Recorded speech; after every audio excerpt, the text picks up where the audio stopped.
Well, Kamala Harris still on the campaign trail, trashing Gold Star families across the weekend. She says who invited Trump to participate in the Arlington Cemetery for the 13 U.S. service members killed during the Abbey Gate bombing in Afghanistan, accusing them of essentially serving as props for political purposes, stating on X, quote, "I have had the privilege of visiting Arlington National Cemetery several times. It is a solemn place.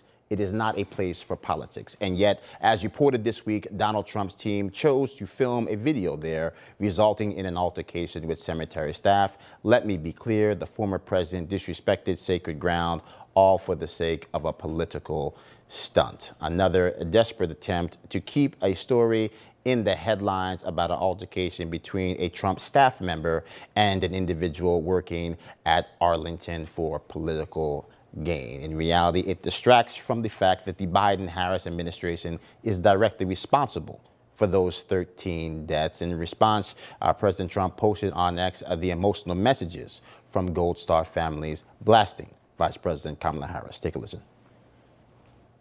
You, being the last one in the room, are responsible for the death of our 13 kids. Why will you not express your condolences yourself? Why have we never heard from you? No one should be running for president if they cannot honor military members, their families, as well as veterans.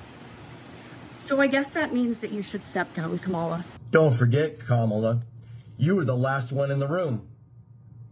You and Joe Biden made the final decision on how to pull out of Afghanistan. Joining us now is Darren Hoover. His son, Staff Sergeant Taylor Hoover, was one of the 13 U.S. service members killed during the Abbey Gate bombing. He also invited President Trump to attend the Arlington Cemetery. Mr. Hoover, one, obviously, thank you for taking the time to join us today. Look, I subscribe to the notion that if there was even one military family that felt bothered by any video, then it is our solemn obligation to try to do right by that, whether or not they accept it or not.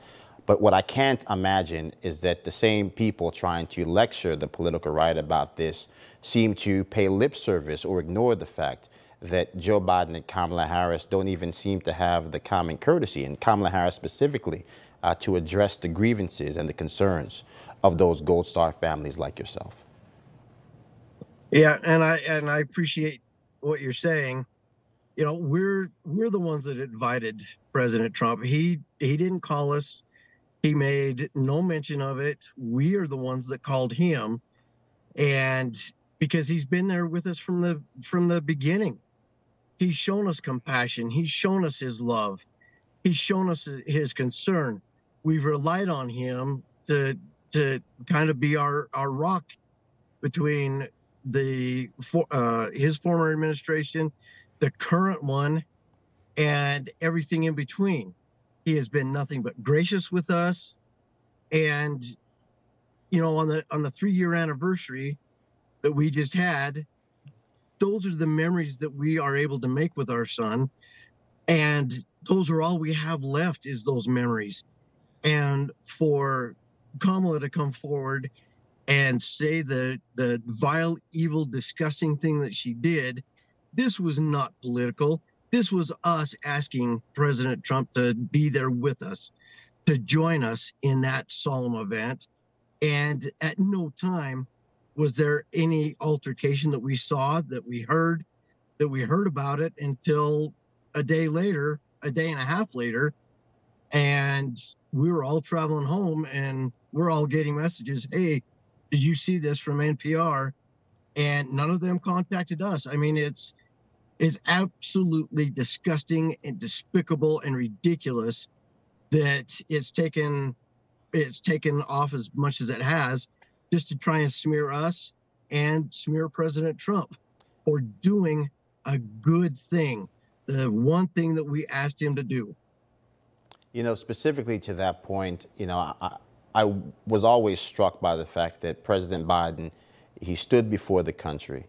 He assured us it was the unanimous recommendation of his senior advisors to remove every single last troop from Afghanistan. And then we heard testimony from the chairman of the Joint Chiefs saying that it was his recommendation to leave 2,500 troops behind.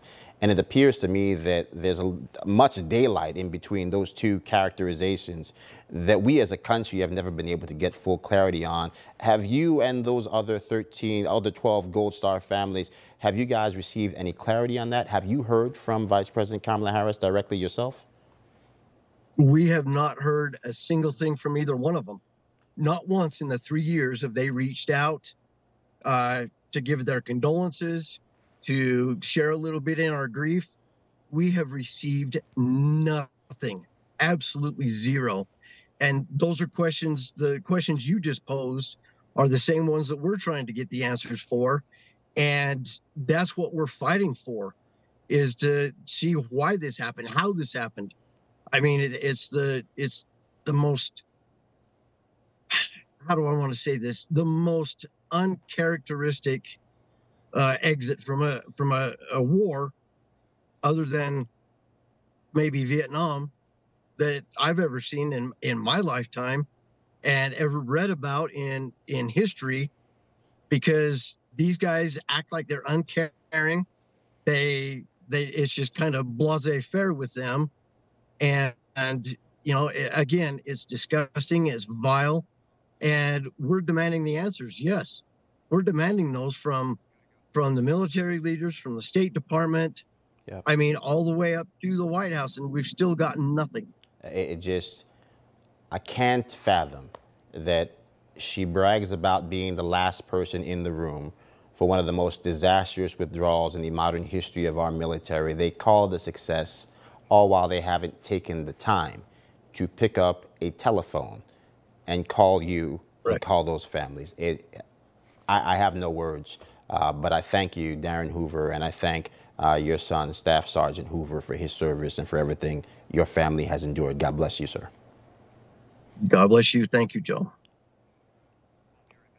All right, folks, we'll be right back. Keep it locked here on Newsmax. More to come.